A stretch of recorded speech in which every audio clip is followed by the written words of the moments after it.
Hey, I'm Julia Mihas, and this is my consultant Luna, and we're here to tell you what the hell is up with the sky for April. Luna and I love making horoscopes for beautiful people like you, so subscribe and you won't be caught off guard by anything cosmic. We have one of the biggest astrological transits happening this year coming up in April. Jupiter, the planet of expansion, luck, and growth, is going to be conjoined Neptune, the planet of the ethereal. This major cycle happens about once every 13 years, and it's taking place in Pisces this month, especially between the 9th and 13th. Pisces is a sign of creativity, spirituality, and idealism. Traditional astrologers say Jupiter rules Pisces, while modern ones say that Neptune does. Whether you're into traditional or modern astrology, we can all agree that this is going to be a really strong influence. Jupiter likes to make things bigger, and Neptune can deeply disdain the mundane. So this April, we all might get swept up in some idealistic stupor. There's some serious Pollyana vibes going on out there, so make sure that you're grounded before making any big decisions like investing money, because it's so easy to be deluded now.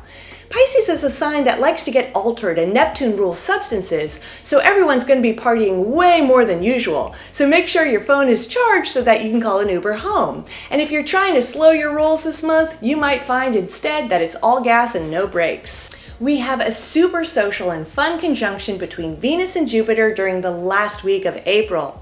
Venus is the planet of love and beauty, and both Venus and Jupiter love being in Pisces. This is a very special combo that happens once every 3 years and 3 months, and to have it happen so strongly in Pisces is even more rare.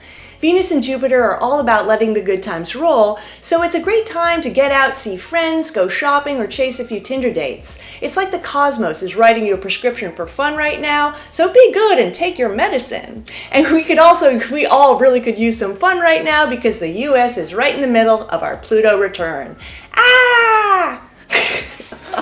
It's official! Eclipse season has begun, and I'm totally fascinated by this North Node eclipse happening in Taurus on the 30th. Eclipses are cosmic wildcards in astrology because they can bring sudden events and unexpected news, and they can also mess up with our timetables. Like things that we thought would happen so far in the distant future start demanding our attention now. So it's not a good idea to start new projects during an eclipse, and I'd even wait about a week before and after one before launching anything new. In the sign of Taurus, this eclipse might signal changes to your money, your sense of security, and even your relationships, because Taurus is a sign of Venus, and that's the planet of love and beauty.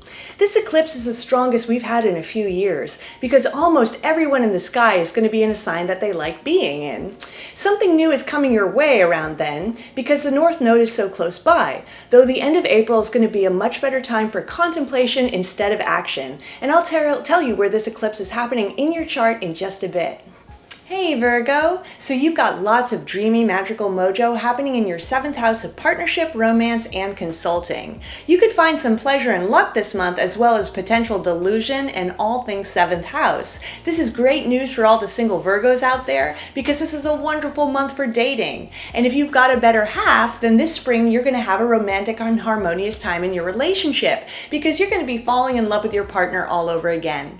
On a more practical level, this house rules consultants of all kinds. So those are the people that you hire to give you advice, like doctors and lawyers. If you need a good consultant or even a second opinion, this can be an excellent time for it. Don't forget that nebulous Neptune is also in the mix, so it's possible that you might get a little slippery with your boundaries with someone you like. Try to be firm on what your rights are, and that's going to help out a lot. Well, that eclipse I just mentioned is lighting up your 9th house of adventure, learning, legal affairs, and travel.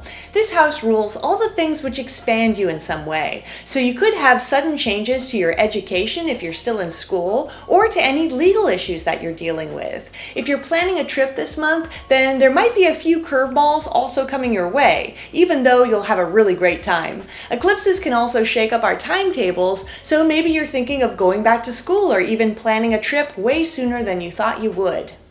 Thanks for watching! Luna and I are so impressed that you made it to the end. Subscribe to our channel so that you can be in touch with us. See you later, alligator!